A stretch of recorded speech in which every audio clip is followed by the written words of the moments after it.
Bueno, pues retomamos las sesiones que esta mañana hemos dejado en un punto muy interesante y aunque en el programa, como veréis, pues aparece un orden distinto, voy a comenzar mi exposición porque por motivos de logística pues hemos decidido alterar el orden. Después de mi exposición, pues Mabel nos va a ilustrar con el tema que ha escogido para la ponencia de hoy, y la mesa y el debate pues la dejaremos para el final, con el fin de que así podamos tratar los temas pues con más solvencia y la tarde nos sea un poco más liviana. Bueno, algunas de las cosas que se han dicho esta mañana, pues yo las había preparado también y, por tanto, es posible que algunas cosas se repitan en función de lo que la exposición que he preparado requiera. Digo esto porque el punto de partida, nuevamente, es recordar que cuando hablamos de colisión entre los derechos a la imagen y la autodeterminación informativa, el punto de partida ha de ser acotar cuál es el contenido constitucional de estos derechos. Y así conocemos, se nos ha dicho esta mañana, que el derecho a la protección de datos personales o el derecho de autodeterminación informativa, que reconoce el apartado cuarto del artículo 18, es un derecho que, a juicio de la jurisprudencia, sentencia del 292 del año 2000, de la jurisprudencia constitucional, claro está, es un derecho que tiene sustantividad propia. Y aunque algunos compañeros, en concreto Ricard Martínez esta mañana y otros compañeros de la casa, Lorenzo Cotino concretamente, han sostenido y sostienen aún a día de hoy pues que no, a su juicio no es un derecho con sustantividad o con una autonomía suficiente respecto del derecho a la intimidad, al honor y a la propia imagen del apartado primero, lo cierto y verdad es que el Tribunal Constitucional, ya desde esta sentencia 292, pues ha determinado, ha intentado perfilar un derecho con unos matices, con unas características propias. Como veremos a lo largo de la exposición, yo también me decanto en cierto modo por la posición de Martínez y de Cotino, porque resulta ciertamente difícil encontrar un perfil de suficiente entidad para sostener la autonomía de este derecho, fundamentalmente cuando, con motivo de transmitir a través de los medios de comunicación expresiones o bien informaciones, surgen estos problemas del derecho a la protección de datos. Y digo esto porque fundamentalmente cuando intentamos llegar a cuál es el sentido o por qué esta protección de datos tiene ese peso específico que puede, en su caso, hacer decaer la balanza en favor de la protección de datos y no del derecho a la información o a la expresión, encontramos ciertas dificultades en que el fundamento sea uno distinto del derecho al honor, a la intimidad o a la propia imagen. Y esto pues seguramente permite pues eso, sacar otra vez a relucir pues que esta sentencia que se dictó en aquel momento y con aquellos mimbres que todos conocemos, pues quizá fue una sentencia del momento y que ahora pues no sé si esta misma situación puede sostenerse.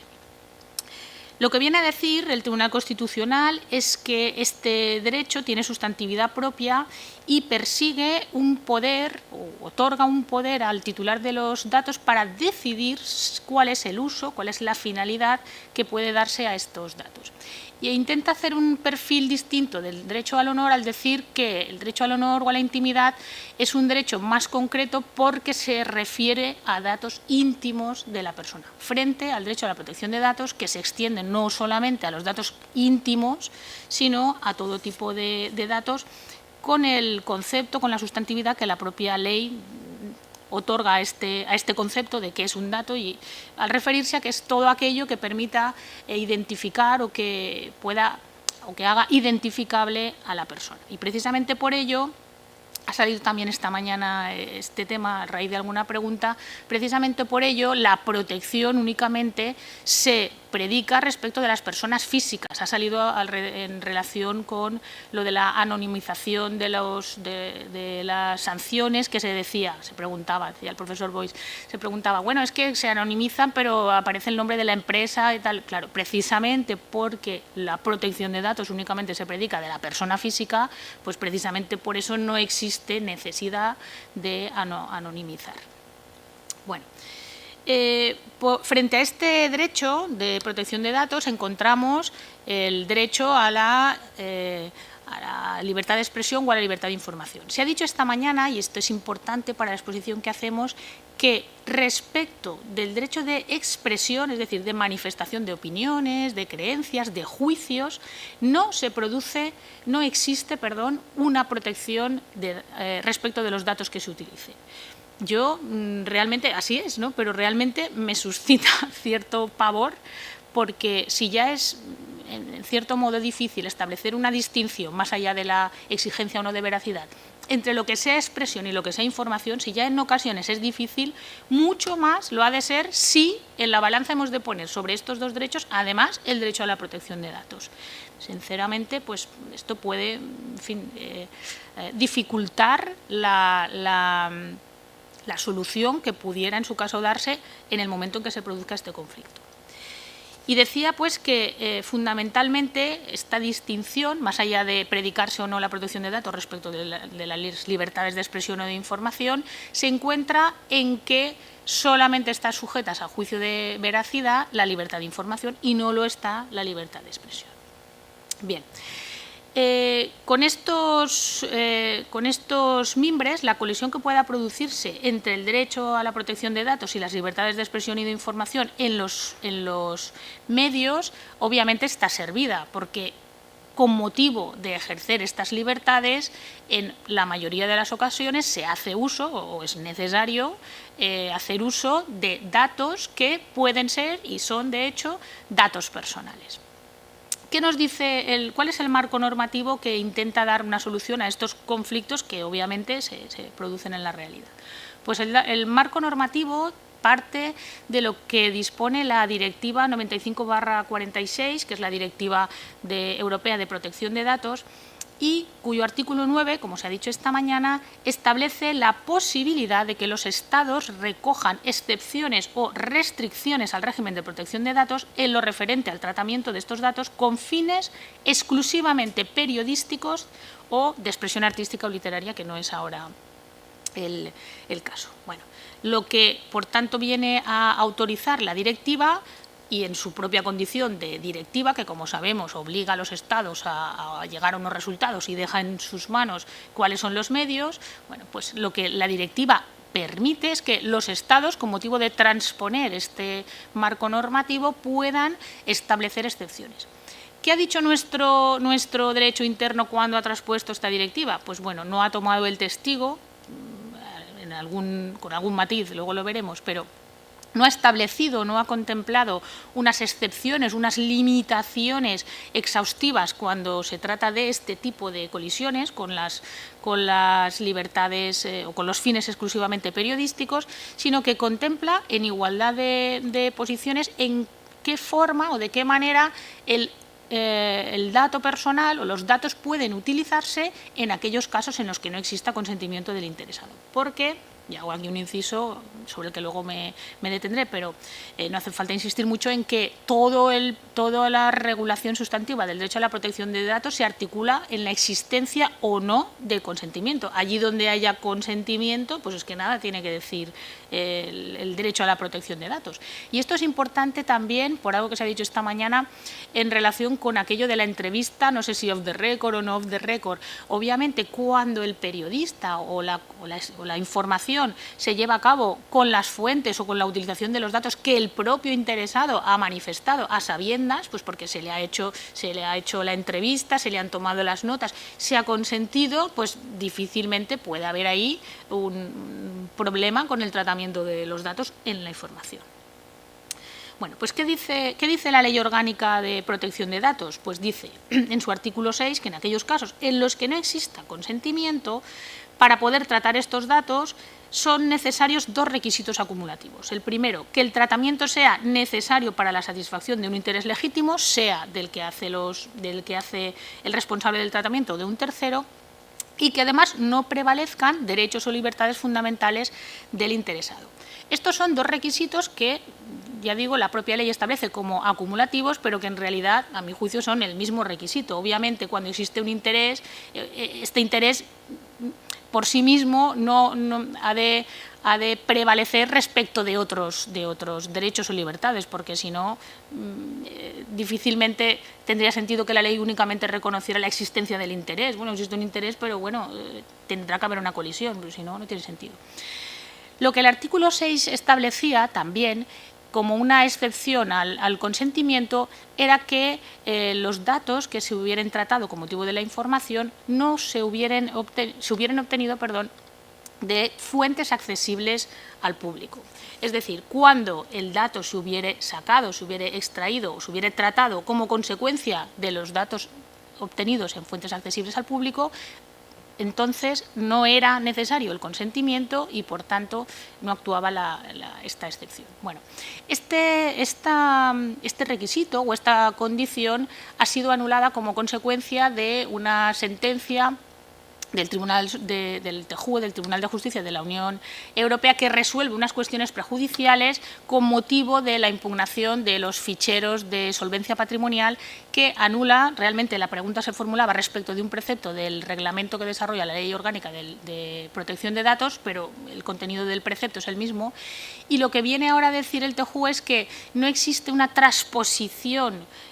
correcta de la directiva a la Ley Orgánica de Protección de Datos, porque ese condicionante, el que los datos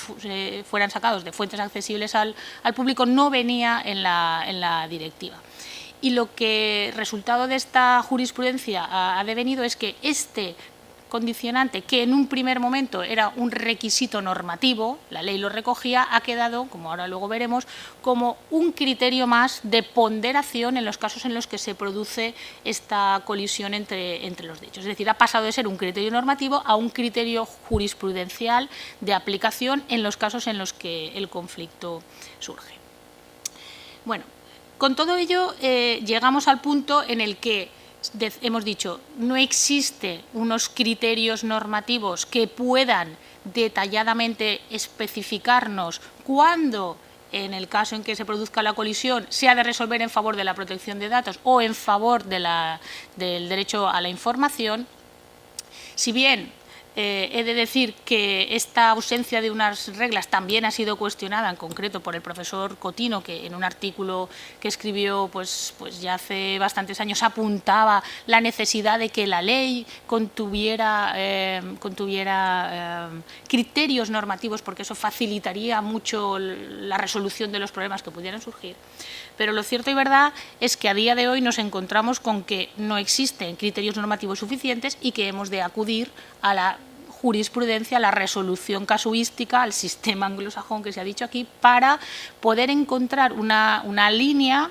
suficiente, que nos dé suficiente soltura para poder resolver estos conflictos.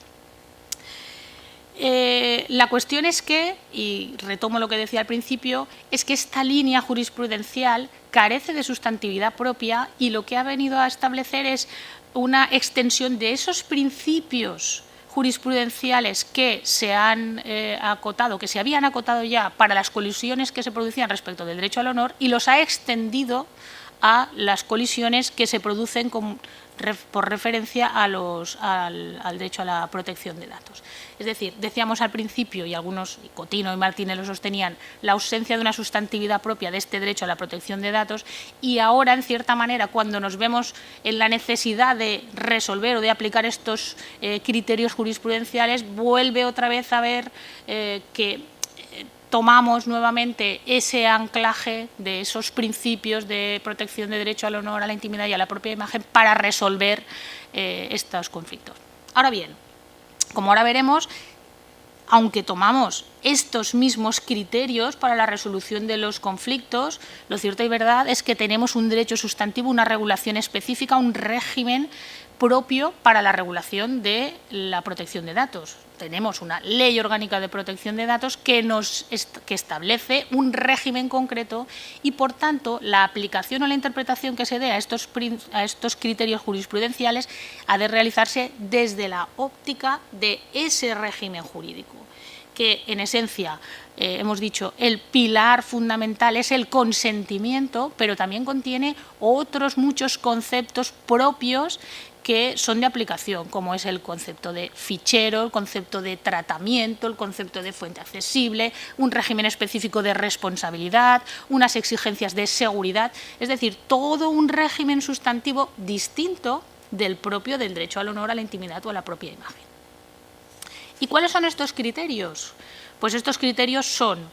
decimos, los mismos que se utilizan para las colisiones con el derecho al honor y que son fundamentalmente la naturaleza de la información que se facilita y su relevancia, es decir, la noticiabilidad de la información, la finalidad que se persigue con la información,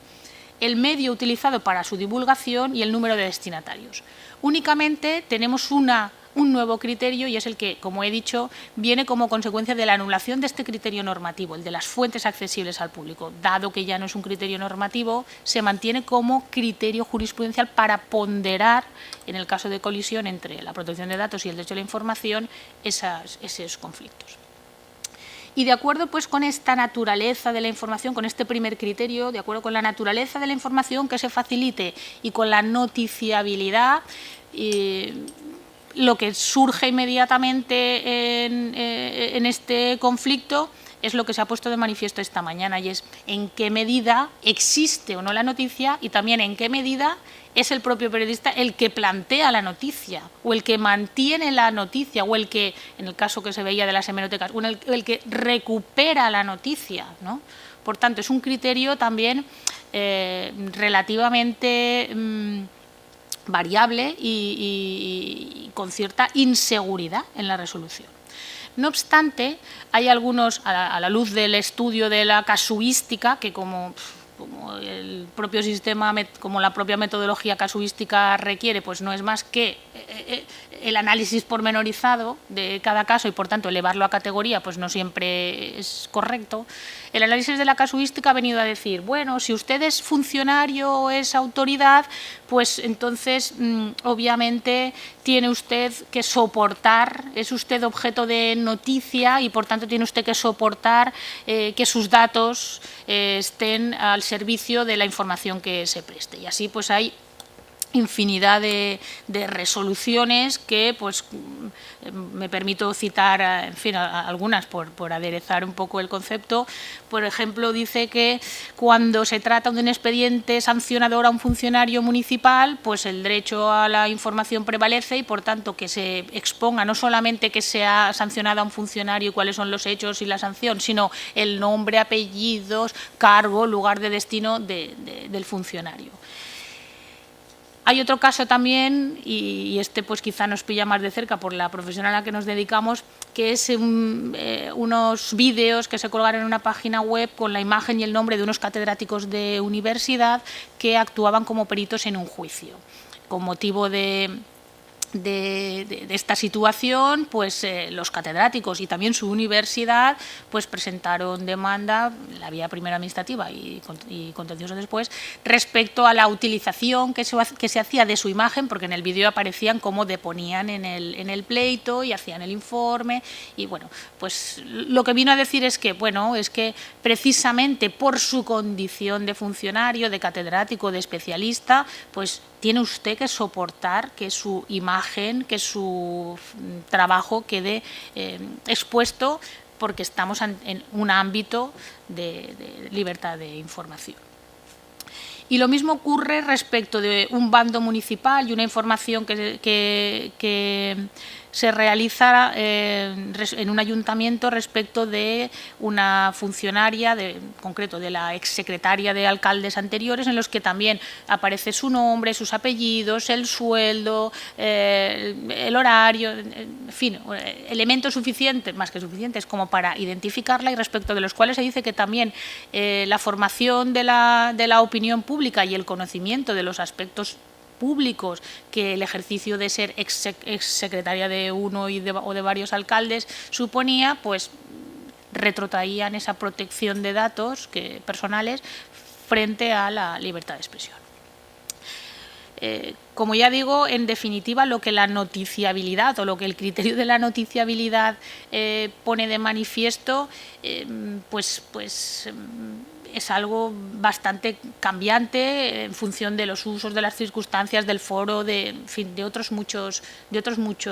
requisitos, porque también se ha dicho esta mañana, no sé hasta qué punto ser funcionario tiene que suponer que se exponga el nombre, apellidos, la imagen. Obviamente es de interés que hay un funcionario, que se están utilizando unos dineros públicos, pero pues no sé si esto llega al punto de que aparezca con el nombre, 2 apellidos, la exsecretaria de un alcalde, pues, en fin, no sé.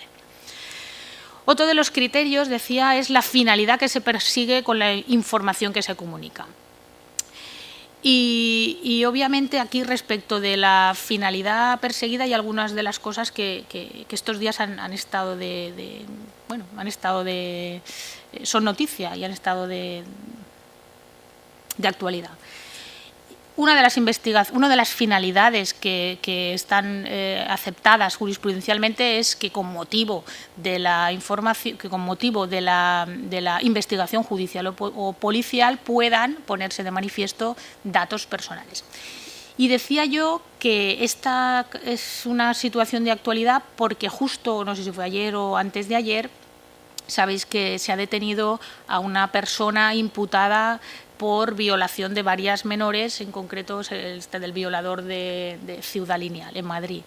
Y lo que ayer o antes de ayer escuchaba es que la policía había pedido a los medios que por favor no hicieran uso de la imagen porque la rueda de reconocimiento a que habrá de someterse el detenido o imputado, no sé si ya está imputado, pero de momento era detenido, podría perder su finalidad. O sea, fijaos, es un mismo criterio, pero a la inversa. O sea, estamos diciendo que esa finalidad que puede justificar la utilización de la imagen es la misma que para no frustrar la investigación puede justificar la no utilización de la misma imagen. Por tanto, yo en definitiva a la luz me posiciono en la línea de lo que decía del profesor Cotino. Lo que al final de toda esta explicación uno puede concluir es que es la inseguridad jurídica que producen los criterios jurisprudenciales, porque son siempre de interpretación casuística y bueno, las circunstancias son tan cambiantes y tan amplias que difícilmente nos permite elevar el caso a categoría. Y esto, no olvidemos que cuando los medios de información cuando la libertad de información está en juego, es una cosa muy seria en un Estado democrático y un Estado de Derecho, ¿no? Otra de las finalidades que también autoriza tanto la jurisprudencia como algunas resoluciones de la Agencia de Protección de Datos y que también autoriza a la utilización de los datos es la garantía de la actividad administrativa. Y pondré un ejemplo que es el ejemplo paradigmático de esta finalidad. Y es que con motivo de en una página web se habían colgado una relación de los expedientes disciplinarios que había abierto el Comité Español de Competición y Disciplina Deportiva de la Federación Española de Ciclismo. Y en esta información no solamente se exponía la existencia de una sanción y cuál era la sanción, sino que se exponían los datos personales de las personas sancionadas. Pues bien, lo que aquí viene la Audiencia Nacional a decir es que no prevalece la protección de datos en estos casos porque la efectividad de la actuación administrativa, la efectividad de la potestad sancionadora de la Administración, en este caso, estaba muy por encima de la protección de datos. Porque, a juicio de la Audiencia Nacional, para que los árbitros conocieran esta sanción, para que otros deportistas pudieran saber y con el fin de evitar que estos deportistas sancionados pudieran participar en otras competiciones, bueno, pues que se sepa que están sancionados y, por tanto, pues nada, parece que los datos personales en este caso debían decaer respecto de otras. Tampoco comparto, porque hombre, habrá otras formas menos lesivas para un derecho fundamental, como es el de la protección de datos, de asegurar el cumplimiento de la actuación administrativa o de las potestades administrativas. Porque vamos, si ya el ejercicio de estas potestades o la garantía de estas potestades queda en manos de vulnerar el derecho a la protección de datos, pues ya no sé dónde estamos realmente, sinceramente. Esta misma posición se mantiene en relación con un ayuntamiento que había facilitado, el alcalde de un ayuntamiento que había facilitado el nombre y apellidos de todos los recurrentes de una actuación administrativa, que deberían ser ciento y la madre, con objeto de acallar a la oposición que le imputaba o que le decía que había unos retrasos injustificados en la actuación administrativa, y el buen hombre dice, pues nada, sepan ustedes que si hay un retraso en la resolución de los asuntos es porque taca, todas estas personas, y esto lo cuelga en la web, no es que lo dice solo en el pleno, sino que el hombre da cumplida información a través de un medio tan poderoso como era la web. Bueno, pues aquí también se entiende que efectivamente, con motivo de dar un descargo sobre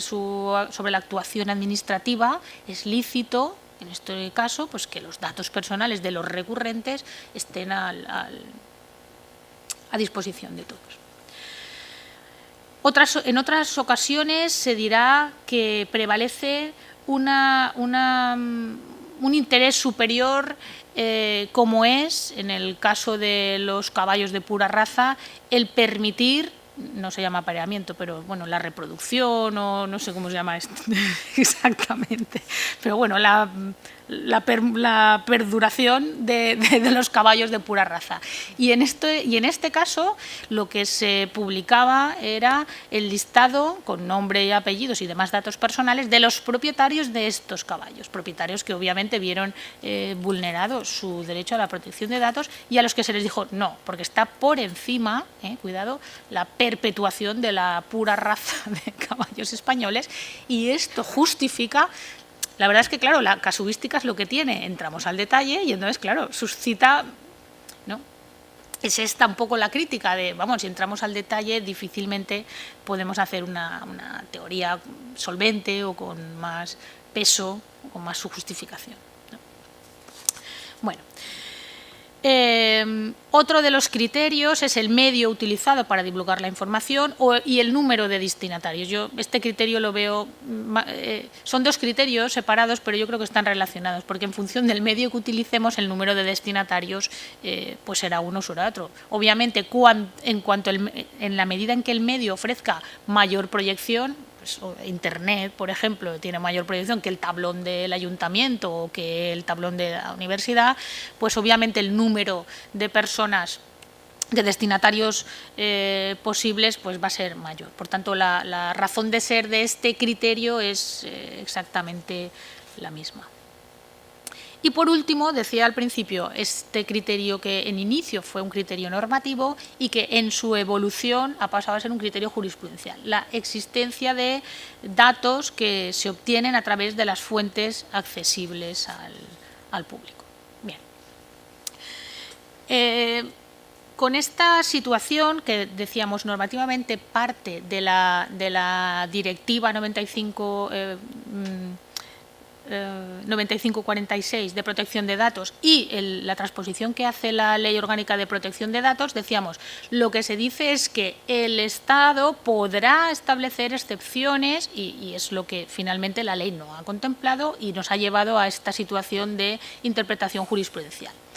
Como se ha dicho esta mañana, existe un proyecto de reglamento general, es decir, esta directiva en breve, suponemos, pues va a ser sustituida por un reglamento europeo de protección de datos cuyo contenido es distinto. Y es distinto porque el nuevo reglamento, en este punto, ya no deja en manos de los Estados la posibilidad o la capacidad de establecer o no esas excepciones o esas limitaciones cuando la finalidad es periodística, sino que obliga a los Estados a adoptar, precisamente en garantía de esta actividad periodística, a adoptar excepciones, reglas que permitan excepcionar o limitar el uso de los datos. Obviamente, en esta tesitura el panorama es total y radicalmente distinto. Va a posicionar a los Estados, a España en concreto, ante la situación de elaborar o al menos de positivar, digo yo, estos criterios que se han venido utilizando con mayor o menor solvencia, y va a obligarles a establecer un catálogo, una relación de en qué casos, pues si existe noticiabilidad, si la finalidad, si es la fuente, en fin, los que sean. en los cuales se establezca con mayor solvencia cuáles son esas excepciones. De momento, esta situación se encuentra, se ha dicho esta mañana también, pendiente de tramitación. Está todavía en fase de primera lectura a través del procedimiento legislativo ordinario. No obstante, ya se han hecho en este trámite algunos informes y muy en concreto el informe de la Comisión de Asuntos Jurídicos de la Comisión de Libertades Civiles, Justicia y Asuntos de Interior, que además de valorar positivamente esta exigencia de que los Estados establezcan normativamente cuáles son, lo que viene a poner sobre la mesa es que esta nueva fuente del derecho, es decir, la utilización del reglamento y ya no de la directiva para la regulación del reglamento de la normativa general europea en materia de protección de datos, puede tener algún problema en la medida en que no puede dejar en manos de los Estados esta capacidad, porque como sabemos el reglamento es de aplicación inmediata, por tanto, ¿qué aplicación inmediata puede tener? O sea, la forma de dejar en manos de los Estados es más propia de la fuente directiva, en que se dice, bueno, usted llega a este resultado y diga, ya sabrá usted cómo hacerlo, pero la fuente reglamento no parece que tenga esta misma capacidad. Y en cierta manera parece que está, en fin, ahí encallado este nuevo reglamento a la espera pues, de que en algún momento se tomen nuevas decisiones o finalmente el propio reglamento establezca cuáles son esas excepciones. Porque el reglamento, además de decir que los Estados obligatoriamente las establecerán, cosa muy importante, como decíamos, porque eso supone garantizar y primar y reconocer el valor de las libertades informativas. Además de establecer esto, les dice respecto de qué ámbitos de la nueva regulación podrán establecerlas. Y así les dice, pues lo será respecto de los principios generales que rigen la protección de datos, respecto de los deberes a los que se someterán las empresas o los periodistas. Por tanto, esta es la situación en la que nos encontramos. Y un último apartado de mi intervención quiero dedicarlo, arrimando un poco el ascua a mi sardina, a cuál es la posición que desde el derecho administrativo, desde la tutela administrativa, se ofrece en los casos en los que se produce una colisión entre el derecho a la protección de datos y las libertades informativas. Recordando, como se ha dicho en la última intervención por el profesor Morales, que existen muchas formas, muchos ámbitos para obtener la protección civil, la protección penal y también existe una tutela administrativa, pero que no siempre son tutelas acumulativas. Se decía esta mañana, si usted ha acudido, cuando se contaba el caso de la diputada catalana Sánchez Camacho, se decía, si usted ha acudido a la vía civil, pues ya usted misma ha cerrado, ha caducado esa vía penal. Bueno, en el caso de la tutela administrativa existe una situación, pues un poco, yo creo que de difícil encaje o de difícil explicación, que viene, como he dicho al principio, también en cierta manera de la dificultad de encontrar una autonomía para este derecho de protección de datos respecto del derecho al honor o a la intimidad y a la propia imagen, no lo olvidemos, porque la imagen se encuentra en esta situación ante una protección que puede obtener por el apartado primero del artículo 18 y una protección que puede tener en su condición de derecho a de dato personal de acuerdo con el apartado cuarto del mismo precepto. Por tanto, encontramos ahí ciertas dificultades de identificación o de aislamiento de cuál va a ser el ámbito de protección respecto de otros ámbitos. Como decía al principio, a mi modo de ver, el enfoque que se ha de dar es el punto de partida, nos lo tiene que dar el propio régimen jurídico que se ha establecido para este derecho, es decir, el contenido que la Ley de Protección de Datos establece para proteger precisamente este derecho, que es el análisis de la existencia o no de un consentimiento, pero el análisis de los demás conceptos, si existe o no un fichero para el tratamiento que se realice con motivo de las libertades informativas,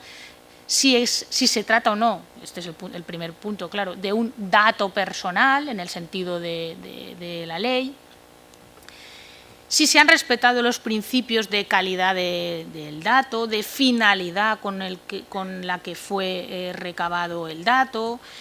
si estamos ante el responsable del tratamiento o el encargado del tratamiento, es decir,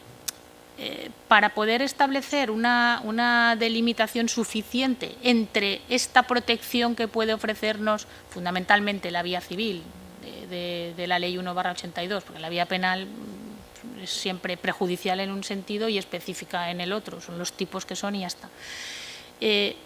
Yo creo que el encaje debe ser el estudio de la regulación específica que el legislador ha decidido para conformar el contenido esencial de este derecho. Pero entrando ya en la tutela administrativa, lo que resulta son, por una parte, unas disposiciones sobre la forma o las fórmulas organizativas de otorgar la tutela. Es decir, se ha creado una organización, una autoridad independiente a la que atribuimos unas potestades para que tutele las violaciones que puedan ocasionarse respecto de este derecho. Y existen también unos mecanismos específicos de tutela. El primero de los cuales, y a mi juicio muy importante, a mí me lo parece,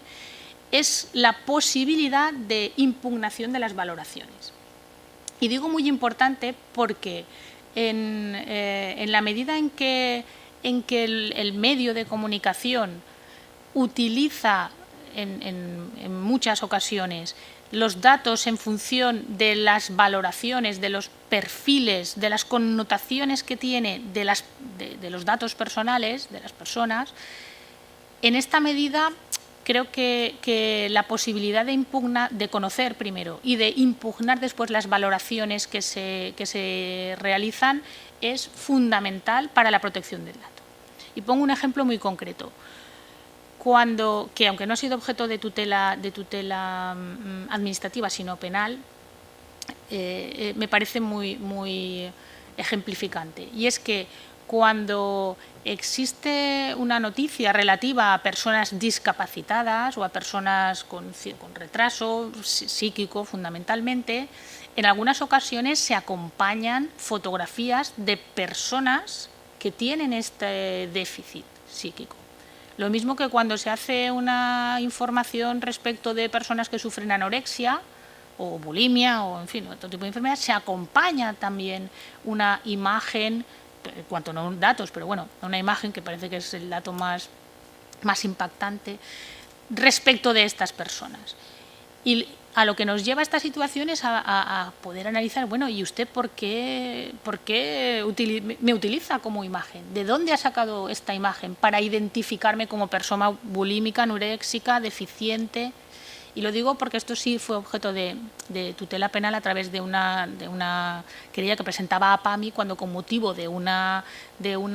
información sobre unas personas, sobre las deficiencias psíquicas de un grupo de personas, se presentaba la fotografía de unos niños cuyos padres, obviamente, pues no estaban conformes con la valoración que se les daba a sus hijos, ¿no? Por tanto, que desde la tutela administrativa se permita, no solamente a través de este artículo 13, no solamente la impugnación, sino en primer lugar el conocimiento, porque vete a saber si cualquiera de nosotros también estamos en, no sé, en algún tipo de deficiencias de estos profesores a los que se les va a la cabeza, ¿no? Por ejemplo, ¿no? O profesores, estoy pensando ahora en el tema este de patata brava, miedo me da, o sea, estamos en el fichero de patata brava, tela marinera, ¿no? Entonces, bueno, pues convendría conocer, convendría por qué estamos en patata brava o no, ¿vale? Por tanto, me parece un ámbito muy concreto y específico de protección o de tutela administrativa que no se ofrece desde la tutela civil ni, desde luego, desde la tutela penal. Otros ámbitos de tutela son los propios, que no tienen ninguna especialización respecto de otras colisiones con otros derechos, que son la tutela que se ofrece a través de los derechos ARCO, el derecho de acceso, el de oposición, el de cancelación o rectificación. En la tutela que ofrece aquí la agencia estatal o las autonómicas, en su caso, no tiene ninguna peculiaridad respecto de cualquier otra infracción que no se cometa a través de los medios de comunicación. No existe un régimen distinto ni tampoco una valoración distinta, porque si analizamos, bueno, también porque he de decir que si analizamos las distintas resoluciones sobre todo de la Agencia de Protección de Datos, tampoco se advierte un excesivo número de denuncias o de tutelas en relación con los medios de comunicación propiamente dichos, ¿no?, respecto de los fuertes. Es verdad que encontramos tutelas respecto a que se han colgado los datos en una web, en el tablón del ayuntamiento, desde luego lo de los boletines se ha dicho esta mañana, pero bueno, ahí es la ley la que establece un poco la regulación. Pero no existe tanta actividad respecto de los medios de comunicación de masas o de los audiovisuales fuertes, por decirlo de alguna manera.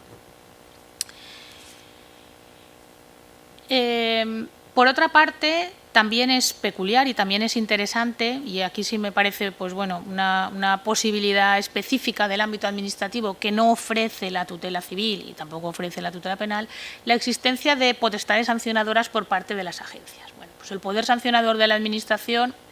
pues analizado objetivamente, permite en cierta manera entender salvada la necesidad que tiene el ciudadano afectado o lesionado de encontrar satisfacción en que la Administración castigue, pene, multe, fundamentalmente, porque las sanciones son fundamentalmente económicas, al infractor. Pero más allá de esta situación, difícilmente el ciudadano encuentra buen acomodo, buena respuesta con la tutela administrativa en estos casos. Porque, aunque ahora con la nueva sanción de apercibimiento se abre una puerta, porque esta sanción de apercibimiento no solamente tiene este componente punitivo de apercibir, sino que también exige que se restaure, que se corrija la infracción, en los demás casos no existe obligación, existe una sanción, pero no existe una satisfacción más allá del ius puniendi del Estado respecto del afectado o del lesionado. Con lo cual, para el ciudadano que ve violada su derecho a la protección de datos, pues esta seguramente no sea una respuesta tan efectiva como lo pueda ser en el ámbito de la protección civil, que, como se ha dicho esta mañana, fundamentalmente lo que se busca, o una de las cuestiones que fundamentalmente se busca, es una indemnización económica. Esto no se obtiene con la tutela civil, con la tutela administrativa. Y bueno, pues yo, por mi parte, fundamentalmente eran estas las percepciones, no sé si compartidas o no por todos, pero tampoco me parece, quiero decir, para terminar con esto, que la gratuidad de la actuación administrativa, que lo es, y en este momento en que el acceso a la jurisdicción está sujeto a tasas, quizá pudiera reforzar el papel de la tutela administrativa, pero en esencia no creo ni que las autoridades administrativas ofrezcan una tutela suficiente, ni que el ciudadano entienda que acudiendo a esta tutela puede encontrar satisfacción ante una violación de su intimidad.